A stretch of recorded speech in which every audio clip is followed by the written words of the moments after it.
Welcome back to football studio Malayalam. Football studio മലയാളത്തിലേക്ക് വീണ്ടും സ്വാഗതം. ബ്ലാസ്റ്റേഴ്സിൻ്റെ ഇതുവരെയുള്ള സൈനിങ് കംപ്ലീഷനും ഒഫീഷ്യലായി അനൗൺസ് ചെയ്ത കാര്യങ്ങളെക്കുറിച്ചാണ് നമ്മൾ നോക്കാൻ പോകുന്നത്. ആദ്യമായിക്കാണ് സബ്സ്ക്രൈബ് ചെയ്ത് വീഡിയോയിലോട്ടൊക്കെ ഇഷ്ടപ്പെടാൻ മറക്കണ്ട. അപ്പോൾ നമുക്ക് നേരെ വീഡിയോ എടുക്കാം.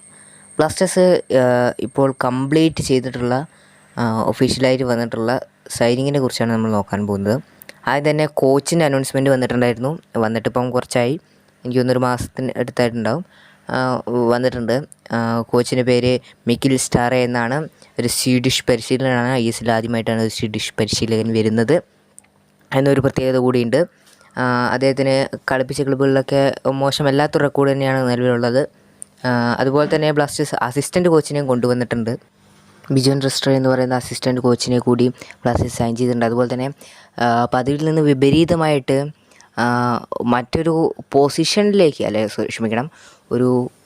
ഒരു ഗോളടിക്കാനുള്ളൊരു പൊസിഷനിലേക്ക് കൊണ്ടുവന്നിട്ടുണ്ട്. അതായത് സെറ്റ് പീസ് കോച്ചിനെയാണ് കൊണ്ടുവന്നിരിക്കുന്നത്. അതൊരു വ്യത്യസ്തമായിട്ടുള്ളൊരു സംഭവമാണ്. ബ്ലാസ്റ്റേഴ്സ് ഇതുവരെ സ്വീകരിക്കാത്തൊരു സംഭവം തന്നെയാണ്. സെറ്റ് പീസുകൾ കൈകാര്യം ചെയ്യാൻ വേണ്ടി ഒരു പ്രത്യേകതര കോച്ചിനെ കൊണ്ടുവരുന്നത്. അതൊരു നല്ല തീരുമാനം തന്നെയാണ്. കാരണം കഴിഞ്ഞ വർഷം ഒക്കെ നമ്മൾ കണ്ടാണ് സെറ്റ് പീസിൽ നിന്ന് കൂടുതൽ ഗോൾ വഴങ്ങുകയും അതുപോലെ തന്നെ സെറ്റ് പീസ് ഗോളുകൾ അടിക്കാൻ ബ്ലാസ്റ്റേഴ്സ് അടിക്കാൻ പറ്റാത്തതിൻ്റെ വീർപ്പുമുട്ടലൊക്കെ നമ്മൾ കണ്ടതാണ്. ഇനി സെറ്റ് പീസ് എന്താണെന്ന് അറിയാത്തവരുണ്ടെങ്കിൽ അതുകൂടി വിശദീകരിച്ചറിയാൻ അറിയാത്തവരുണ്ടാവില്ല എന്ന് പ്രതീക്ഷിക്കുന്നു. എന്നാൽ കൂടി ത്രോ ഇൻ കോർണറുകൾ അതുപോലെ തന്നെ ഫ്രീകളൊക്കെയാണ് സെറ്റ് പീസായിട്ട് ഉൾപ്പെടുന്നത്. അപ്പം അതിൽ നിന്ന് ഗോളുകൾ നേടാൻ ബ്ലാസ്റ്റേഴ്സിന് സാധിച്ചിട്ടില്ല. എന്നല്ല, കുറവാണ്. വഴങ്ങിയതാണെങ്കിൽ കൂടുതലുമാണ്. അപ്പോൾ ആ പൊസിഷനിലേക്കായിട്ടൊരു കോച്ചിനെ കൊണ്ടുവന്നിട്ടുണ്ട്. അപ്പം ആ കോച്ചിൻ്റെ പേര് ഫെഡറിക്കോ എന്ന് പറയുന്ന ഒരു കോച്ചിനെയാണ് സെറ്റ് പീസ് കോച്ചായിട്ട് കൊണ്ടുവന്നത്. അപ്പം കോച്ചിൻ്റെ കാര്യത്തിലൊക്കെ സെറ്റാണ്. പിന്നെ ഇന്നലെ വന്നൊരു അനൗൺസ്മെൻറ്റ് കൂടിയാണ് ഇന്നത്തെ വീഡിയോയിൽ ഉൾപ്പെടുന്നത്. ബ്ലാസ്റ്റേഴ്സിൻ്റെ 4th ഗോൾ കീപ്പറായിട്ട് സൈൻ ചെയ്തിട്ടുണ്ട്. 4th ഗോൾ കീപ്പറല്ല, 4ാമത്തെ ഗോൾ കീപ്പർ സൈൻ ചെയ്തിട്ടുണ്ട്.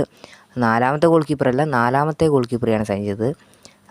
അതായത് ഇന്ത്യൻ അണ്ടർ 20 ടീമിന് വേണ്ടിയിട്ട് കളിച്ച് സാഫ് കപ്പിലൊക്കെ ചാമ്പ്യന്മാരായിട്ടുള്ള സ്കൂളിലൊക്കെ ഉൾപ്പെട്ട ഒരു ഗോൾ കീപ്പറാണ്. അദ്ദേഹം വിദേശത്ത് ഒരു പോർച്ചുഗലിലായിരുന്നു തോന്നുന്നു. അദ്ദേഹം ഒരു വിദേശ ക്ലബ്ബിന് വേണ്ടിയായിരുന്നു കളിച്ചുകൊണ്ടിരുന്നത്. അവിടെ നിന്നാണ് ബ്ലാസ്റ്റേഴ്സ് സൈൻ ചെയ്തിട്ടുള്ളത്. 19കാരനാണ്. നല്ലൊരു ഗോൾ കീപ്പർ തന്നെയാണ്, ഒന്നും പറയാനില്ല. പിന്നെ ബ്ലാസ്റ്റേഴ്സിൻ്റെ ഗോൾ കീപ്പർമാരെ കുറിച്ച് പറയുകയാണെങ്കിൽ ഒരു ഏജ് ലിമിറ്റായിട്ടുള്ള ഒരു പ്ലേയേഴ്സാണ്. അതായത് ഇപ്പം ബ്ലാസ്റ്റേഴ്സിന് 30 മേലായിട്ട് പ്രായമുള്ള ഗോൾ കീപ്പേഴ്സൊന്നും ഇല്ല. എനിക്ക് തോന്നുന്നു 20-25 ഇടയിലൊക്കെയാണെന്ന് തോന്നുന്നു. അത്രയും ഏജ് കുറഞ്ഞിട്ടുള്ള ഒരു ഗോൾ കീപ്പേഴ്സിനൊക്കെയാണ് ബ്ലാസ്റ്റേഴ്സ് സൈൻ ചെയ്തിട്ടുള്ളത്. യങ് താരങ്ങളാണ് മുഴുവനും ഗോൾ കീപ്പേഴ്സായിട്ടുള്ളത്. സച്ചിനും ഇപ്പോൾ പറയുന്ന ഈ പുതിയതായി കൊണ്ടുവന്ന സുഗൻ കുമാർ എന്ന് പറയുന്ന ഗോൾ കീപ്പറാണെങ്കിലും ഒക്കെ യങ് ഗോൾ കീപ്പേഴ്സാണ്. അതും എടുത്തു പറഞ്ഞിട്ട് കാര്യമാണ്. അതുപോലെ തന്നെ ഇനിയും ബ്ലാസ്റ്റേഴ്സ് സൈനികൾ കംപ്ലീറ്റ് ചെയ്യാനുണ്ട്. വിദേശ താരങ്ങളെ ഒക്കെ സൈൻ ചെയ്യാനുണ്ട്.